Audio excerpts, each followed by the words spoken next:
ഇങ്ങനെ കൊച്ചി നടന്നാലൊന്നും എക്സസൈസ് ആകൂല കേട്ടോ കാളി. ഈ മരം കോച്ചണ തണുപ്പത്ത് പിന്നെ എങ്ങനെ നടക്കാനാ? ദാ ഞാൻ നടക്കണ നോക്ക്. ഇങ്ങനെ നടന്നാലേ 5 മിനിറ്റ് നടക്കൂല. നമ്മുടെ കുടുംബാരോഗ്യ കേന്ദ്രത്തിലെ ഡോക്ടർ പറഞ്ഞത് ഓർമ്മയില്ലേ? 1/2 മണിക്കൂറെങ്കിലും കൈവീശി നടക്കണം. ദാ ഇങ്ങനെ. എന്താടാ ചെറുക്കാ, ചൂടുള്ള വാർത്ത വല്ലതും ഉണ്ടോ? വാർത്ത കേട്ടാലൊന്നും ഈ തണുപ്പ് പോകില്ല കാളിയേച്ചി. നിന്നെ വർത്താനം പറയാതെ നടക്ക്. പോടാ ചെറുക്കാ.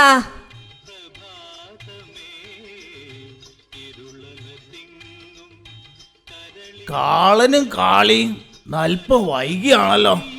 എന്തെന്ന് കൂടുതൽ നടന്ന?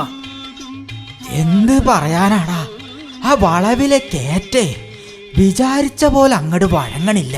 നല്ല പ്രായം മുഴുവനും ഈ കാടും കുന്നും മുഴുവനും ഓടി നടന്നതല്ലേ. ഇനിയിപ്പോ വീട്ടില് മൂടി പുതച്ച് കിടക്കല്ലാതെ ഈ നേരം വെളുക്കാൻ കാലത്ത് നടക്കാം നിങ്ങളെ 2 ആളെ അല്ലാതെ വേറെ ആരേലും കിട്ടുമോ?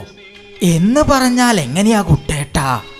ജീവിക്കുന്നിടത്തോളം കാലം ആരോഗ്യത്തോടെ ജീവിക്കണം.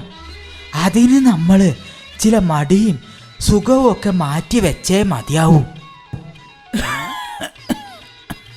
അല്ല കുട്ടേട്ടാ, നിന്റെ ഈ ചുമ ഇന്നും ഇന്നലെയും തുടങ്ങിയതല്ലല്ലോ.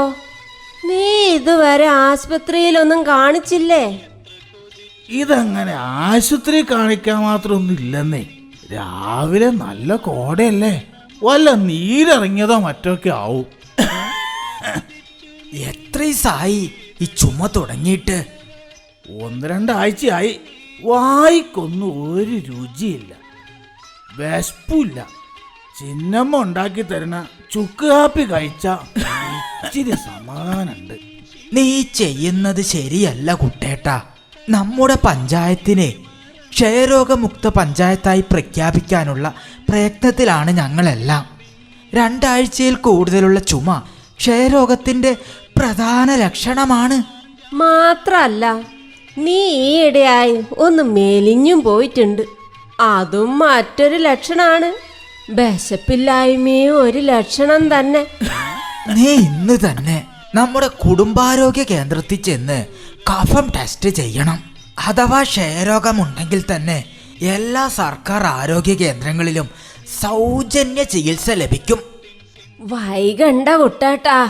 രോഗം ഉണ്ടാകുന്നതല്ല പ്രധാന പ്രശ്നം, അത് കണ്ടെത്തി ശരിയായി ചികിത്സിക്കാൻ വൈകുന്നതാണ്.